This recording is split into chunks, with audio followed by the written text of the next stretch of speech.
kasama o nag-aangkol kining upat ka mga saman pero sila sa lawas umikan aning upat usab ka mga na-recover, no?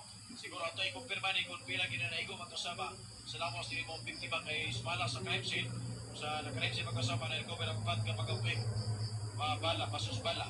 So pagkagaroon ipabot pa ang mga personay sa sinuprimero natin alang sa pagpahigay magkasama o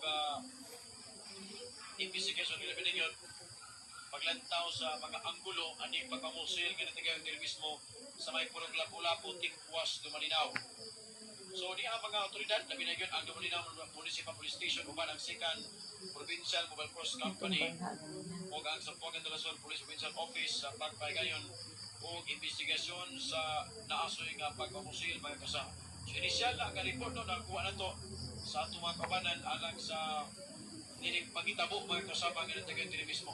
So kini biktima di ay usa ni ka pulis nga nag-arestado sa Sega na Sampuanga del Sur Provincial Mobile Force Company nga gilang si Sir Armijo Hornadal sa ka pulis mga kasama nga presidente sa may barangay Kalubi, San Miguel, Zamboanga del Sur. So ang mga pagkumusin nga natigayon kini pasado la 50 na sa hapon mga kasama mga kaidol. So sa mga viewers nga nangutan na kinsay pangalan no ato balikod magkasama ang pangalan ni maong biktima si Sir Armijo Hornadal na presidente kini sa may barangay Kalubi, San Miguel mga kasama.